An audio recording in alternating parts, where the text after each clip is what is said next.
ఓం వృద్ధిరాదై చ అదేం గుణః ఇకో గుణవృద్ధి న ధాతులోప ఆర్ధధాతుకే సమర్థః పదవిధిః జ్ఞాప్రాతిపదికాత్ ఛందసి ఘస్ అలుగుత్తరపదే సర్వస్య అ ఇతి రషాభ్యాముభౌష్టునోదస్థాష్టౌ ఓం త్రినయనముఖనిసృతామిమాన్యః ఇహ పఠేత్ ప్రయతశ్చ సదా ద్విజః సభవతి ధనధాన్యపశుపుత్రకీర్తిమాన్ అతులంచ సుఖం సమశ్నుతే దివీతి దివీతి మనోబుద్ధ్యహంకార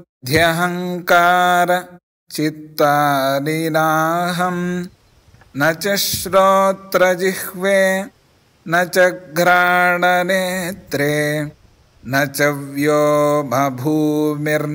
తేజో న వాయుః చిదానందరూప శివోహం శివోహం. నేను భూలోకానికి వచ్చిన పని పూర్తయింది. ఇక దేహత్యాగం చేయవలసిన సమయం ఆసన్నమైంది. అలా అడవిలో నడుచుకుంటూ వెళ్ళిన పాణిని మహర్షికి పెద్ద పులి బారిన పడిన ఒక గోవు తారసపడింది. పులి బారి నుండి గోవును రక్షించడం కోసం గోవుకు బదులుగా ఆజనే స్వయంగా ఆహుతయ్యారు. తన జన్మ మాత్రమే కారణాత్మకమైనది కాదని, నిర్యాణం కూడా కారణాత్మకమైనదేనని నిరూపించారు.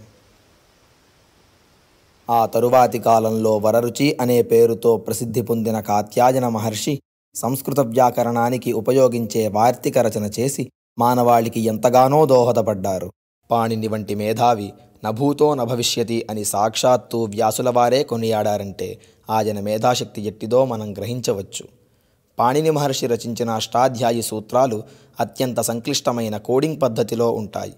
ఆ పద్ధతినే నేటి ఆధునిక కంప్యూటర్లలో ఉపయోగిస్తున్నారు. పాణిని మహర్షి రచించిన అష్టాధ్యాయి సూత్రాలను ఆకళింపు చేసుకోవడం చాలా కాలం పాటు మానవాళికి కష్టతరంగా మారింది. ఈ విషయంలో నరులకు సహాయం చేయ సంకల్పించిన నారాయణుడు 1000 తలల మేధాశక్తి కలిగిన ఆదిశేషుణ్ణి భూమిపై అవతరించి భాష్యరచన చేయమని ఆజ్ఞాపించాడు. కమలనయనుని ఆజ్ఞను శిరసావహించిన కాద్రవేయుడు పతంజలి అనే పేరుతో శరీరాన్ని ధరించి భాష్యరచన గావించారు. ఓం నమః పాణినయే. స్వస్తి. ఈ విధంగా సంస్కృత భాషను పరిరక్షించడానికి సాక్షాత్తు దేవతలే భూమికి దిగివచ్చారంటే ఈ భాష యొక్క గొప్పదనం ఏమిటో మనం అర్థం చేసుకోవచ్చు. ఇంతటి ఉత్కృష్టమైన సంస్కృత భాష ఇప్పుడు తనకు కంచుకోట అయిన భారతదేశంలో గడ్డు పరిస్థితులను ఎదుర్కొంటోంది. ఎప్పటి నుండో భారతదేశంలో రాజభాషగా తన రాజసాన్ని ప్రదర్శించిన సంస్కృతం క్రీస్తు శకం 7వ శతాబ్దంలో పరాయి పాలన మొదలైన నాటి నుండి ఆ హోదాను కోల్పోయింది. 1100 సంవత్సరాలు తురుష్కుల పాలనలో అనేక ఆటుపోట్లను ఎదుర్కొంది. ఆంగ్లేయుల పాలన మొదలయ్యాక ఆ పరిస్థితి మరింత దిగజారింది. ఆ తరువాత 1947లో మనకు స్వాతంత్ర్యం వచ్చిన మన లౌకికవాద సిద్ధాంతం కారణంగా మళ్ళీ నిర్లక్ష్యానికి గురవుతూనే ఉంది. పొరపాటున ఎవరైనా సంస్కృత భాష గురించి బహిరంగంగా మాట్లాడితే వారిని మనువాదులని మతతత్వవాదులని ముద్రవేసి సమాజం నుండి వెలివేసే పరిస్థితి ఎదురవుతోంది. భారతదేశంలో సంస్కృతానికి ఈ పరిస్థితి ఉండగా విదేశీ మేధావులు మాత్రం ఈ భాషకు నీరాజనాలు పడుతున్నారు. జర్మనీ దేశస్థుడైన మ్యాక్స్ ముల్లర్ భారతదేశం వచ్చి 8 ఏళ్ల పాటు వారణాసిలో సంస్కృతాన్ని అభ్యసించాడని, ఆయనే మన వేదాల్ని ఆంగ్ల భాషలోకి అనువదించాడని మనం చదువుకున్నాం. తమ దేశీయుడైన మ్యాక్స్ ముల్లర్ను స్ఫూర్తిగా తీసుకున్న జర్మనీ దేశస్థులు ఏకంగా సంస్కృతాన్ని తమ దేశపు 2వ అధికార భాషగా చేసుకున్నారు. ఆస్ట్రేలియాలో సంస్కృతాన్ని బోధించే విశ్వవిద్యాలయాలు 3 ఉన్నాయి. యూరోప్లో గల 12 దేశాలతో కలిపి సంస్కృతాన్ని బోధించే విశ్వవిద్యాలయాలు 34 వరకు ఉన్నాయి. ఇందులో జర్మనీలోనే అత్యధికంగా 14 విశ్వవిద్యాలయాలు ఉన్నాయి.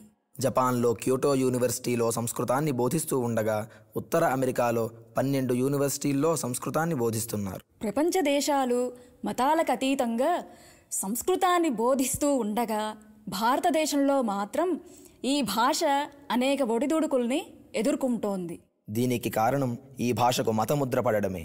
ఇతర దేశాలు సంస్కృత భాష యొక్క గొప్పదనాన్ని పరిశోధనలు చేసి మరీ గుర్తించాయి. భారతస్య ప్రతిష్ఠే ద్వే సంస్కృతం సంస్కృతిస్తథా అని పెద్దల మాట. భారతదేశానికి సంస్కృత భాష మరియు సంస్కృతి రెండూ ప్రతిష్టాత్మకమైనవని భావం. ప్రపంచంలో ఉన్న కొన్ని వేల భాషల్లో అతి ప్రాచీనమైన అభివృద్ధి చెందిన భాషగా సంస్కృతం శాస్త్రవేత్తల చేత అంగీకరించబడింది.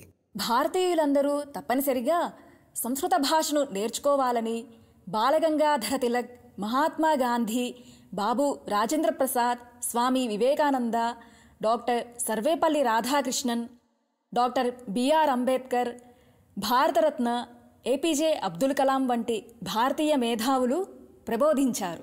ఎందరో పాశ్చాత్య మేధావులు, శాస్త్రజ్ఞులు, విద్యావేత్తలు సంస్కృతాన్ని అభ్యసించారు. ఇండియా గవర్నర్ జనరల్గా పనిచేసిన లార్డ్ వాన్ హేస్టింగ్స్ సంస్కృత భాషాధ్యయనం అవసరమని ప్రోత్సహించారు. 18వ శతాబ్దంలో ఎందరో పాశ్చాత్యులు సంస్కృత భాషను నేర్చుకొని వారి భాషల్లోకి ఎన్నో సంస్కృత గ్రంథాలను అనువదించారు. వారిలో మొదటివాడు చార్లెస్ విల్కిన్స్. ఈయన చాలా శ్రమపడి సంస్కృతం నేర్చుకొని దాని గొప్పదనాన్ని యూరప్ ఖండానికి తెలియజేశారు. భగవద్గీతను, హితోపదేశాన్ని ఆంగ్లంలోకి అనువదించి ప్రకాశించాడు. సర్ విలియం జోన్స్ సంస్కృతంలో మహాపండితుడై మనుస్మృతిని, శాకుంతలాన్ని ఆంగ్లంలోకి అనువదించాడు. యూరప్లో దేవనాగరి అక్షరాలు పోతపోసి గ్రంథముద్రణ చేసిన మహానుభావుడు. హెన్రీ థామస్ కోలే బ్రూక్ అను పాశ్చాత్యుడు సంస్కృత భాషలోని ధర్మశాస్త్ర, దర్శన, వ్యాకరణ, గణిత, జ్యోతిష్య శాస్త్ర గ్రంథాలను ఇంగ్లీషులోకి అనువదించాడు. జర్మనీ మరియు ఫ్రాన్సు దేశీయులు ఎంతోమందిని ఈయన సంస్కృత పండితులుగా తయారు చేశారు. తాను సంస్కరింపబడినది తనను చదివేవారిని సంస్కరించేది కనుక ఈ భాషకు సంస్కృత భాష అనే పేరు వచ్చింది. సంస్కృత భాషలో ఖగోళ, భౌతిక, రసాయన, వృక్ష, జంతు, గణిత శాస్త్రాల వంటి ఆధునిక శాస్త్ర విషయాలెన్నో నిక్షిప్తమై ఉన్నట్టు నిరూపింపబడుతున్నాయి.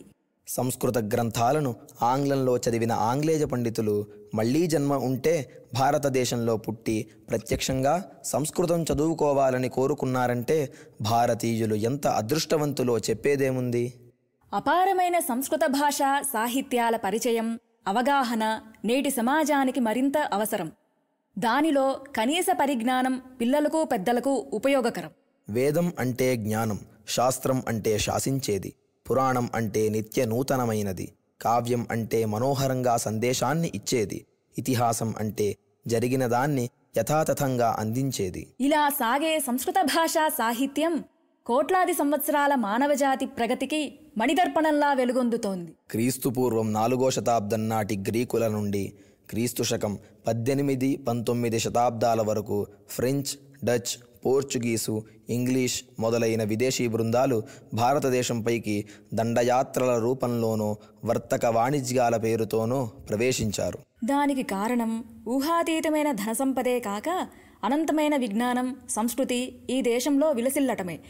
ఇక్కడి సంపదను వారి దేశాలకు తరలించినట్లే సంస్కృత భాషను, వాంగ్మయాన్ని కూడా స్వాధీనం చేసుకున్నారు. 16వ శతాబ్దంలో పోర్చుగీసు వ్యాపారి అయిన ఫిలిపోషా శెట్టి సంస్కృతానికి ఐరోపా ఖండంలోని ప్రధాన భాషలకు గల సంబంధాన్ని చూపించాడు. 18వ శతాబ్దంలో సర్ విలియం జోన్స్ సంస్కృతం, గ్రీకు, లాటిన్ మొదలైన భాషలు ఒకే కుటుంబానికి చెందినవని సోదాహరణంగా చుట్టరికాన్ని కలుపుకున్నాడు. సంస్కృతంలో మాత అనే పదానికి ఇంగ్లీషులో మదర్ అని, పిత అనే పదానికి ఫాదర్ అని, భ్రాత అనే పదానికి బ్రదర్ అని మనకు స్పష్టమైన పోలికలు కనిపిస్తున్నాయి. ఇవి కొన్ని ఉదాహరణలు మాత్రమే. కంప్యూటర్ సాంకేతిక భాషగా సంస్కృత భాష మాత్రమే పనికి వస్తుందని, దాన్ని కంప్యూటర్ భాషగా శాస్త్రజ్ఞులు ప్రకటించారు. స్టీమ ఆర్ద్రీకరణే అనే వ్యాకరణ సూత్రంలో స్టీమ్ సంస్కృత పదమని తెలుస్తోంది. ప్రముఖ అంతర్జాతీయ పత్రిక అయిన ఫోర్బ్స్ మ్యాగజైన్ 1987 జులై సంచికలో సంస్కృతం గురించిన ఒక వ్యాసాన్ని ప్రచురించింది. అందులో సంస్కృతాన్ని శ్లాఘించింది. ప్రపంచంలోనే సంస్కృతాన్ని ఎక్కువగా ఇష్టపడే ప్రజలు జర్మనీలో ఉన్నారని ఒక పరిశోధన. కర్ణాటక రాష్ట్రం మత్తూరు అనే గ్రామంలో ప్రజలందరూ సంస్కృతంలోనే మాట్లాడతారు. స్పీచ్ థెరపీకి సంస్కృత భాష బాగా ఉపయోగపడుతుందని పరిశోధనల్లో రుజువైంది. సుధర్మ అనే సంస్కృత దినపత్రిక 1970 నుండి మైసూరు కేంద్రంగా ముద్రింపబడుతోంది. భారతదేశంలో ఏకైక సంస్కృత దినపత్రిక ఇదే. కానీ దురదృష్టవశాత్తు ఈ పత్రిక ఇప్పుడు భారీ నష్టాల్లో నడుస్తుంది. మన దేశంలో ఉత్తరాఖండ్ రాష్ట్రంలో మాత్రం ప్రస్తుత అధికార భాష సంస్కృతమే. అతి తక్కువ పదాలతో అతి పెద్ద విషయాన్ని చెప్పగలగడం సంస్కృత భాషకు మాత్రమే సాధ్యం. ప్రపంచంలోనే అన్ని కాలమానాల కంటే హిందూ కాలమానం అత్యంత ప్రామాణికమైనది. ఖచ్చితమైన గ్రహగతుల లెక్కలతో ఈ కాలమానం నడుస్తుంది. జర్మనీ విశ్వవిద్యాలయం పరిశోధన ప్రకారం సంస్కృత భాష అనేది వైద్యపరంగా చాలా గొప్ప భాష. ఈ భాషలో మాట్లాడే వారికి బీపీ, షుగర్ వంటి దీర్ఘకాలిక వ్యాధులు నియంత్రణలో ఉంటాయి. అదేవిధంగా సంస్కృత భాష మాట్లాడడం ద్వారా మన నరాలు కూడా ఉత్తేజితమవుతాయి. ప్రపంచం మొత్తం మీద 17 కంటే ఎక్కువ దేశాలు సంస్కృత గ్రంథాలను ఉపయోగించి కొత్త కొత్త ఆవిష్కరణలు చేస్తూ ఉండగా భారత్లో మాత్రం ఈ గ్రంథాలను పనికిరానివిగా చూస్తున్నారు. నాసా శాస్త్రవేత్తల సమాచారం ప్రకారం 6 మరియు 7వ తరం కంప్యూటర్లను పూర్తిగా సంస్కృత భాషలోనే రూపొందిస్తున్నారు. ఇదే కనుక జరిగితే సంస్కృత భాష నేర్చుకోవడం విషయంలో ప్రపంచంలో విప్లవాత్మక మార్పులు చోటు చేసుకుంటాయి. రష్యా, అమెరికా వంటి దేశాల్లో కిర్లియన్ ఫోటోగ్రఫీ టెక్నిక్స్ కోసం సంస్కృత భాషను ఉపయోగిస్తున్నారు. ఇంతటి సుదీర్ఘ చరిత్ర కలిగిన సంస్కృత భాషను ప్రపంచవ్యాప్తంగా అనేక మంది ప్రచారం చేస్తున్నారు. సంస్కృతాన్నే శ్వాసగా భావించిన అనేక మంది భారతీయ పండితులు కొన్ని వందల ఏళ్లుగా ఈ భాషను రక్షించడానికి అహర్నిశలు కష్టపడ్డారు. స్వాతంత్ర్యానికి పూర్వం భారతరత్న మదన్మోహన్ మాళవ్య, రాజా రామ్మోహన్ రాయ్ వంటి మేధావులు సంస్కృత భాషకు చాలా సేవ చేశారు. మన స్వతంత్ర భారతదేశంలో పూర్తిస్థాయి సంస్కృత విశ్వవిద్యాలయాలు 15 వరకు ఉన్నాయి. భారతదేశంలో అన్ని రాష్ట్రాల్లోనూ ఉన్న అనేక విశ్వవిద్యాలయాల్లో సంస్కృతాన్ని ప్రధాన భాషగా బోధిస్తున్నారు. ఇటీవలే దేశవ్యాప్తంగా ఉన్న అన్ని ఐఐటీలు మరియు ఐఐఎంలలో సంస్కృత తాళపత్ర గ్రంథాలపై పరిశోధనలకు అవకాశం కల్పించాలని భారత ప్రభుత్వం నిర్ణయించడం హర్షణీయం. అవధూత దత్తపీఠం సంస్కృత భాష పరిరక్షణకు, ప్రచారానికి ఇతోధికంగా కృషి చేస్తోంది. శ్రీ గణపతి సచ్చిదానంద వేద పాఠశాలలో సంస్కృత బోధన నిరంతరాయంగా జరుగుతోంది. మన సద్గురుదేవులైన శ్రీ శ్రీ శ్రీ గణపతి సచ్చిదానంద స్వామీజీ వారికి సంస్కృత భాష అంటే ఎనలేని ప్రీతి. సంస్కృత భాష, జయలక్ష్మీ మాత ఈ రెండూ వారికి సమానమే. ఇంతటి ప్రాధాన్యత కలిగిన సంస్కృత భాషను కులమతాలకు అతీతంగా ప్రజలందరూ నేర్చుకోవాలని, 10 మందికి నేర్పించాలని, సంస్కృత భాష పరిరక్షణకు సహకరించాలని ఈ సందర్భంగా కోరుతున్నా. జయతు సంస్కృతం, జయతు భారతం, లసతు సంస్కృతం, లసతు భారతం.